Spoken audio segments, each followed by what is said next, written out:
do, sorry, I should let you introduce yourselves so people know who you are. So, please. Okay, so my name is Laraya. I've been a founder of a startup that I exited last year. I actually invested in it. And from there, I've created more startups. And what I do for many is I'm part of the evaluation committee. My background is very heavy in finance. So I really go through the numbers of startups. And I think it will come out later on what we actually look for when it comes to evaluating proposals. So I'm Aya, and my startup now, my new company is called Ronin. And what we do is, well, read the numbers. And we advise people as to whether their numbers make sense or not. So these are my projects. Hi, I'm Victor Lee. I'm actually American and grew up in the States, and I had a career on Wall Street, and then I started my own venture capital fund called Alphatel Ventures, and then I worked for a venture capital firm in Korea called SK Telecom. They had their own fund, and then I went on my own. I did a bunch of resource projects, etc., and somehow I came to the Philippines, and I'm here, married a Filipina, so I'm here for good. And so I'm taking my experience from Silicon Valley and trying to help the ecosystem here, as well as investing. And I have maybe a different set of experiences than just a local investor, so I hope to add to the discussion. Thank you. Good evening. My name is Jopseph de Leon. For my day job, I work for a firm called Gravitas Prime. You've probably never heard of us, but that's okay. My firm does M&A advisory, so we like to stay on the down low. Before I came back to the Philippines, my background is actually in marketing and strategy. I used to work, head of strategy for an international ad agency. My last gig was for helping launch a product for a company called Oreo. So if you know Oreo's Thins, I brought that to the market from Shanghai a few years ago. But when I came back to the Philippines and joined this M&A advisory, I realized that I got the strategy part down, but I didn't understand how investors thought and their mindset. So I decided to become one, and I joined Maine. Hi, good evening. I'm Lionel Belen. I'm from First Asia Venture Capital. It's a private investment office and a family office. I also founded in 2015 and manage a business incubator called BrainSparks. We have an incubation program called the BrainSparks 20, where we incubate up to 20 companies at any given time. I think I joined Maine 2 years ago. Maybe a bit longer than that, yeah. So yeah, hope to field questions with my other colleagues tonight. All right. Thank you all for coming along. You've it's like where the music stops, you've got the thing. So Joseph,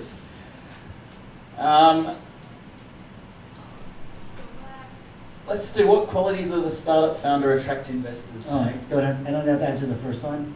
The percentage of No, well, I mentioned that. So okay. to recap on that, 20%, 25% tops, but we typically do around 15%. So in terms of looking for the qualities of a startup founder, at the end of the day, we're investing in not just the idea and the execution, we're investing in the team. So the first keyword is it's startup founders, not a startup founder. We tend to prefer investing in integrated teams and not solopreneurs, and we're looking for people that have great vision of what they want to do, the ability to execute, and the discipline to say no, even though there's a lot of good choices. Because one of the key issues that startups face is they get over exuberant and they tend to diffuse all their energies, trying to do too many things at once, and they end up achieving none of them very well. And just to echo that and to reinforce what James said earlier, when we look at the team, make sure you have the right skills. When I look at startups, a common thing I see, and I guess, hugot na to, yung CFO, kadalasan, siya yung huling tao na binigay yun kasi walang ibang posisyon. I mean, you don't get a CTO who doesn't have a tech background, agreed?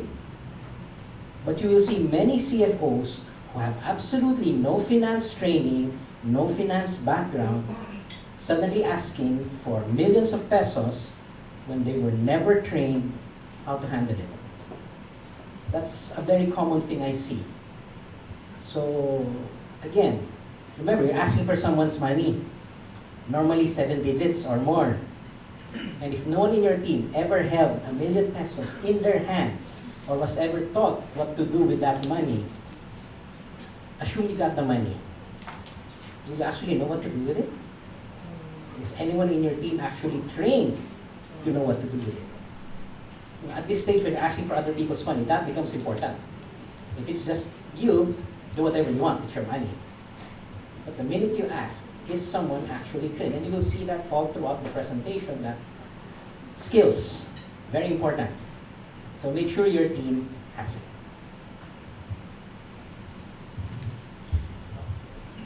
Yeah, I think James during his presentation said, angel investors look for a team with a credible story. So as I also mentioned, it's about skill sets, not just in finance, but in anything that the team is doing, right? So we tend to look for people with domain expertise. You have to be an expert in your field. You have to know what the problem that you're solving and understand it really well. Understand the people that have the problem really well. Because if you're just dabbling into the problem, there's a bunch of other people that could win at solving the problem compared to you, right? So it's not just about finance, although finance is important. It's about the various skill sets that your team needs. And I guess just to add a caveat to that, we're also aware that sometimes the team won't have all of the skill set it requires, but you need to have enough of the skills to move you forward, right? Because if you don't have enough, then you won't build up enough momentum to get to where it becomes interesting. My 2 cents. Yeah, please. Typically, if you were to boil down what investors look for, is they look for the management team and then the opportunity. So if you were going to compare which is more important, I would much rather invest in an A team than an A opportunity. Because it's the team that takes advantage of the opportunity. If you invest in an A opportunity with a B team, your money might go somewhere else. And an A team with the B opportunity will find a way to pivot, will find a way to make value for the investor, will find an opportunity that wasn't there. So for a real life example, we as Maine invested in Quickwire. And Quickwire is a fintech startup company here in the Philippines. Is doing actually quite well. In fact, I dove into the company and I'm actually the CFO of Quickwire. And they started off as a payroll system company. But now they are doing real estate, international payments for real estate clients. And so they changed their business model completely. 5 years later, now they're profitable. So it's much better to invest in an A team than an A opportunity. That's how important management teams are. Sorry, last word. Don't be a schmuck.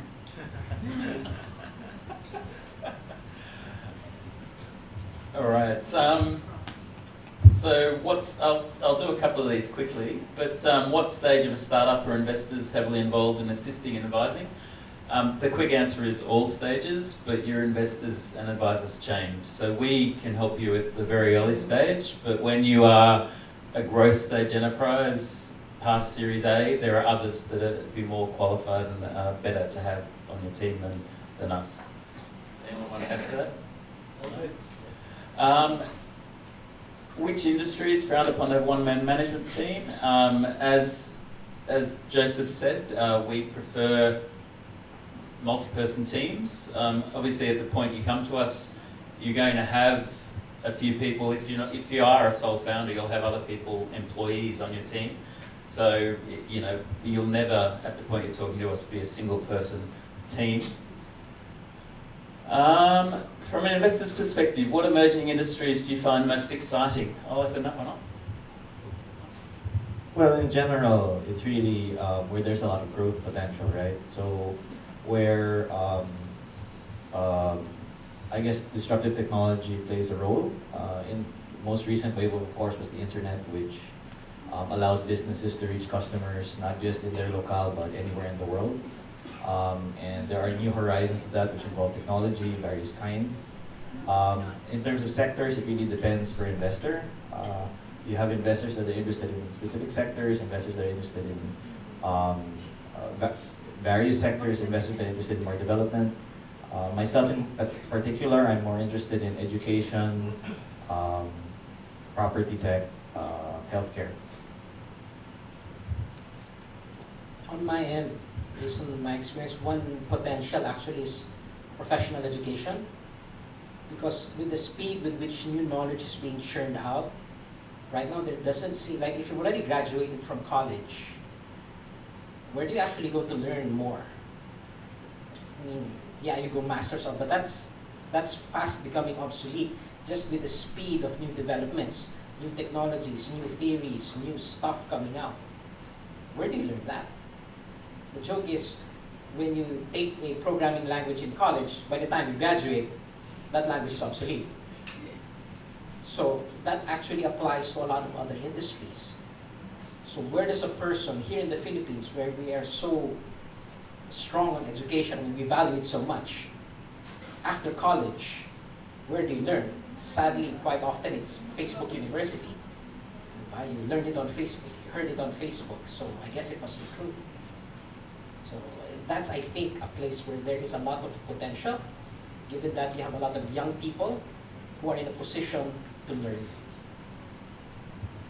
So building from that, from a strategy lens, my preference are industries that take advantage of what we as a country and as a people have in abundance. So I like industries that take advantage of, for example, that we have a large OFW market, that we have a large group of youth, that we're an archipelago.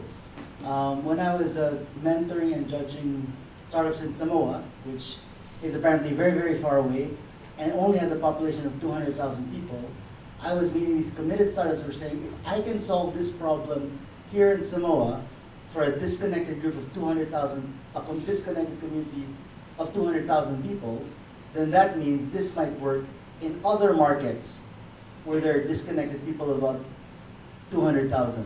And that's not just in Samoa or Polynesia, that's islands in ASEAN or the rural parts of North America.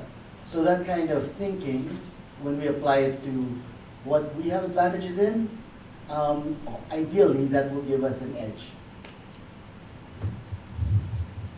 I personally am interested in PDP models, where a startup is providing either a service or product to other businesses.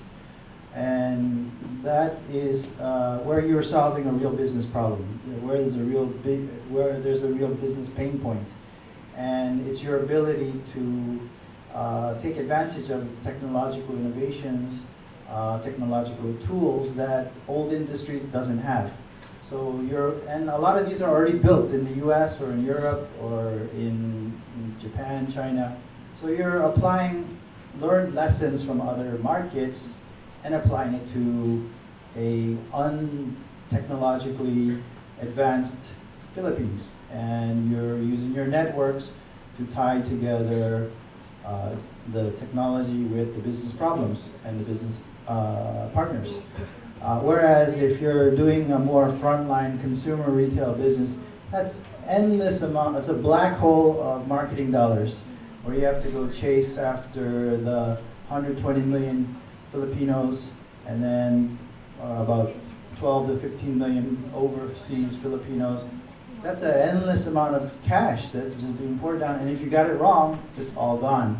So as an investor, every penny counts, every centavo counts, so you want to make sure that your investment has impact. Yeah, and the only thing I would add is that, Maine, we have 70 members, so we have a great diversity of interests. So any one investment that we do has typically 10, 15 of our members on that syndicate. So, our criteria simply is that you use technology to enable your business to scale. And beyond that, we're sector agnostic. So if you meet that, you have some traction, a very large market, those things I mentioned before, send us your deck. Moving on. That top one's probably take a while, but unless we want to have a crack at that, or we'll move on. Again, as I said, what will it take to produce the first Philippine unicorn? I believe it will be, and I personally will be anchored on a Filipino startup that leverages on Philippine problems, Philippine opportunities. Like I said, our creativity, our youth, our disconnectedness as an archipelago. If you're able to bridge these problems at our level, then that should scale. Because the problems we have happen in a lot of other similar markets across the region. And that's what it'll take to be a unicorn. Something that's focused on, or has the ambition to be, at the very least, a regional player. We get a lot of startups that have the great ambition to be the best in Manila, and it's not big enough. It just isn't. I think it's a difficult or a bit of a loaded question, right? Because there are many things that any startup would need to be a unicorn here. You need talent, you need funding, you need infrastructure, which needs to develop a lot more, right? We need to see a lot more startups emerge from the Philippines for there to be a statistical chance for there to be a unicorn coming from the Philippines. But I guess in terms of mindset, one of the things I've noticed is that it's a bit of a challenge and a dilemma, because startups here, if you're trying to develop early traction, then it's easiest for you to try to develop traction here in the Philippines, right, from Filipino customers. But to really build a unicorn, you have to build a company that's solving a problem that's not just here in the Philippines. You have to be building something that the world needs. And it's not always easy to build traction for that kind of service or product. To go outside of the Philippines to be able to do that. So what I would say is that a potential unicorn here has to focus on solving a problem that the world has, not just the Philippines has. But that's the difficulty of it. How do you build traction outside of the Philippines if you're doing that kind of thing? I have a bit of a cynical answer to this. I believe the first Filipino unicorn is, I think the name is Craft Revolution, which is Robbie Antonio's startup, which was valued at over $1 billion. And it's basically the old boys network, and the rich making the rich richer, and they have the money. For a indigenous, homegrown, from the startup level to reach unicorn status, I think there's maybe a little bit of time to go. They're talking as Angkas is the next one. But again, you got to look at their funding base, and these funding base of these big companies like Grab and Lazada and what have you. These are all foreign funded. These are all big boy networks. But to see something come from completely homegrown from the Philippines, and to grow and organically really make an impact in the world, that's why events like these are needed.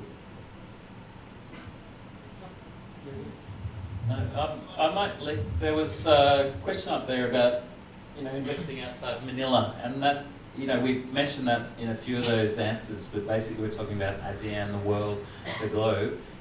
Can you do that from outside Manila? Absolutely. It's really just a question of presenting us with a well-executed idea that you can prove has the ability to scale. There's a value in that strategy of conquering outside of Imperial Manila, because again, if you can solve a problem that has an impact that carries across, then it's potentially even more valuable. But it really is, from our perspective, it is unfortunate that we are Manila-based and we don't travel around as much as we'd like to. But if you do know regional startups that you believe should be invested in, let us know. Sophia@main.ph. So we have, unless anyone else would like to crack. Just to give an example, right now I'm working with a startup that's based in Cebu. I'm helping him figure out how much money he actually needs to come up with to get to the next stage. And once we've come up with that, then he'll take the time to pitch in Manila, because sadly that's where still most of the money is. So if you do have one or know someone who does, it's just another hurdle, but it's not something that cannot be worked around or cannot be surpassed. It should not actually be an issue.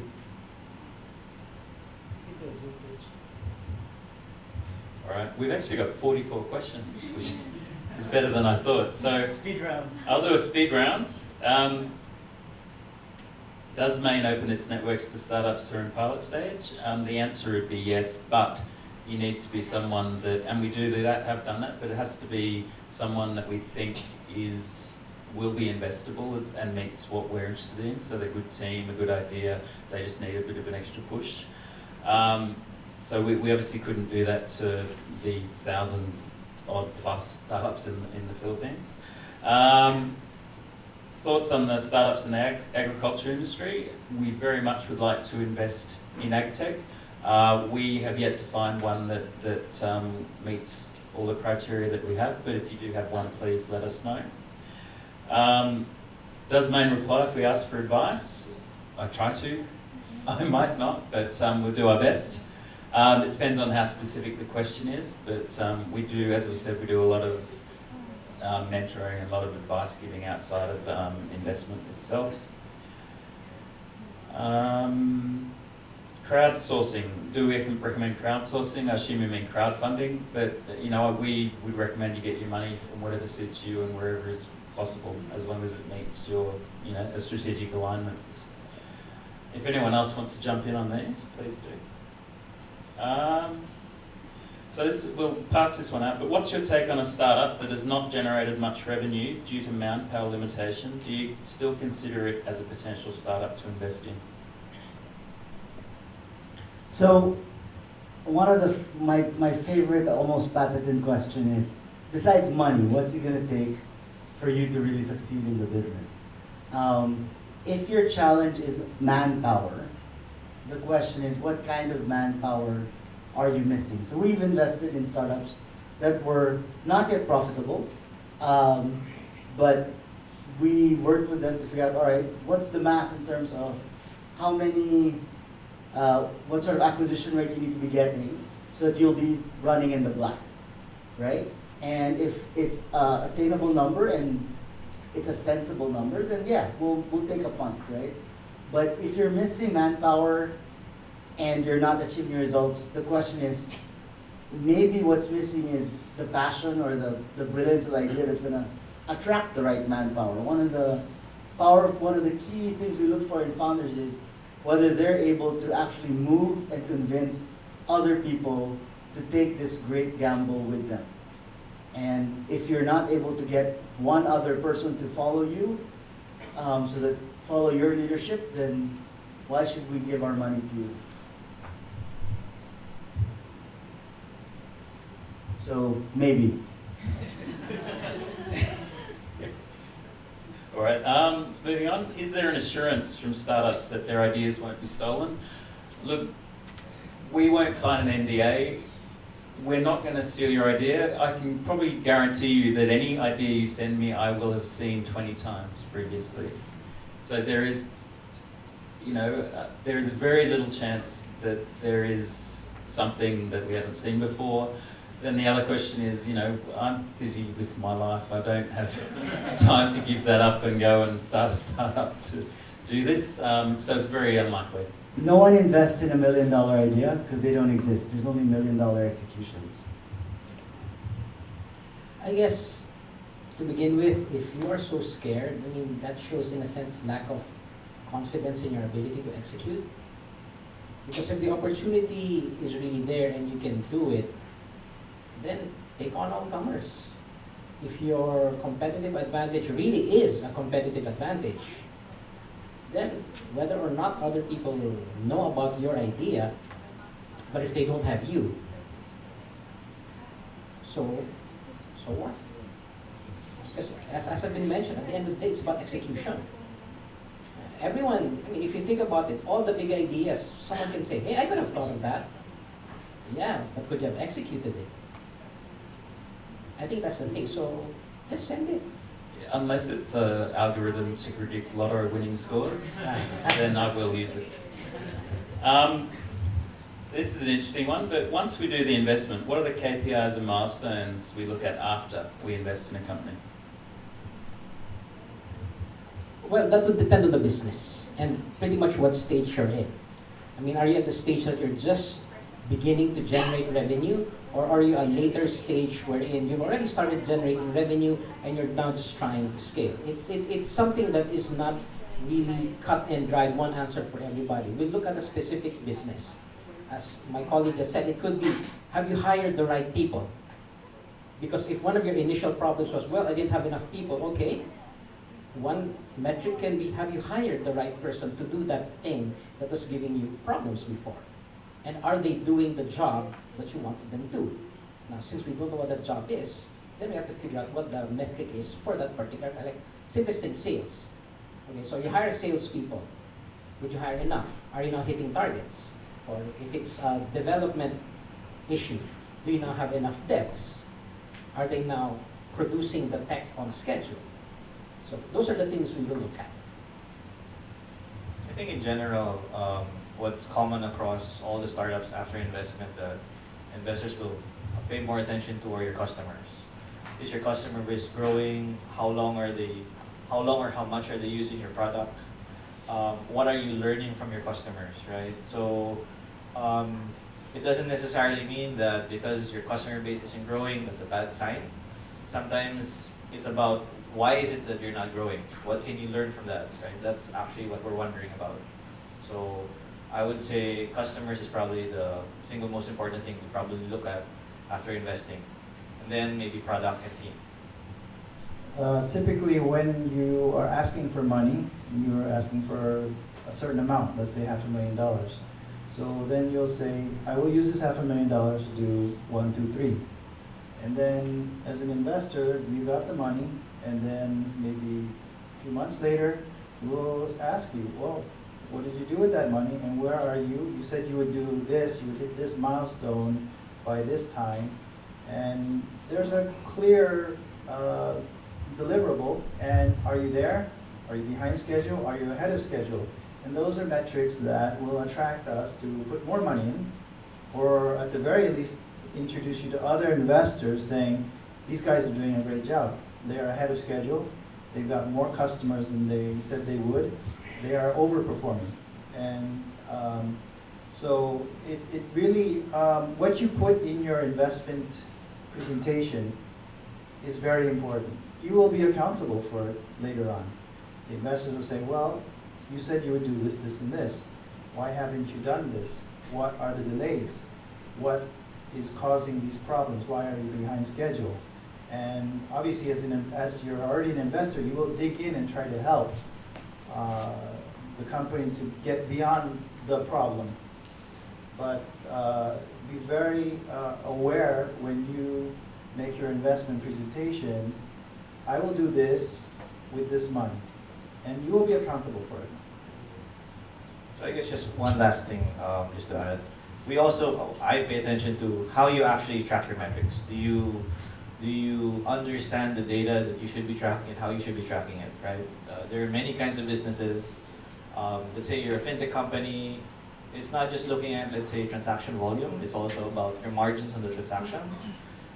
If you're in retail, let's say, are you reporting on your SKUs? How long is your inventory staying? All of that stuff. So are you competent, or are you competently tracking the metrics of your business, and do you understand your business enough to know which metrics you should be tracking? Right. So there's a question about do we always agree? What do we do when we don't agree? And I'll probably kick that off, but we have a screening process where you will pitch initially to a screening committee, and that committee, you need at least 3 people on that committee to back you to go forward. But beyond that, there are cases where Main as a group has passed, and then individuals in our group have invested on their own, and I'm sure Lyle and other people on here have investments that Maine hasn't invested in, so it does happen.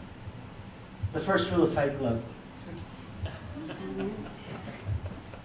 Yeah, short answer is yeah, of course. I mean, being in an echo chamber is never healthy. So, of course, there are disagreements. Sometimes there is unanimity, sometimes in agreement, unanimity in not approving something as well. But that's part of the process. But again, as James has said, screening committee, you need at least 3 of them to say yes. And after that, just one person. If you find the right person or 2 people, then that's might be all you need. Maybe not the entirety of Maine, maybe just 2 people. And when you get the chance to pitch to our membership, like James has said, it's about 60 to 70 people, then it's just a matter of finding that 1 or 2 people among that crowd who believes in what you're proposing. So as a serious answer, oftentimes, or a few times, I've been that first person to start the rolling round because I believe in what the founder's doing. And fortunately, after I do that, then there's results, there's traction, then people get more comfortable, then they jump in, or they don't. A related question, just scrolling through, is what happens when we disagree with people we have invested in? So do we have, we have a disagreement over direction or what have you? I pass that on. Okay, well, of course, this answer will differ from person to person or investor to investor. For us, ultimately, we're not in the driver's seat. I mean, from my group, from my office. When we made the investment, we trusted the founder to know what he was doing, and we're there to give him advice. It's up to him whether to take it or not. So it's up to him to process it. Sometimes he'll take, some bits of wisdom and he'll use that. Sometimes he'll just throw it out the window. Sometimes we're right, sometimes he's right. We're in it together. That's how it works. On some investments, we're on the board, and as a board member, we make a vote, and our vote counts like all the other people on the board's vote. But as Lionel said, at the end of the day, we are the investors, not the founders. We're not there to run your business for you.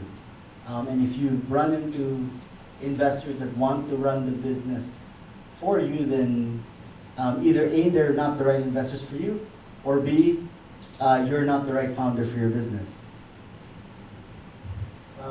That's why our due diligence process is so rigorous. We look into every aspect of the company, its prospects, the founders, the technology, potential customers.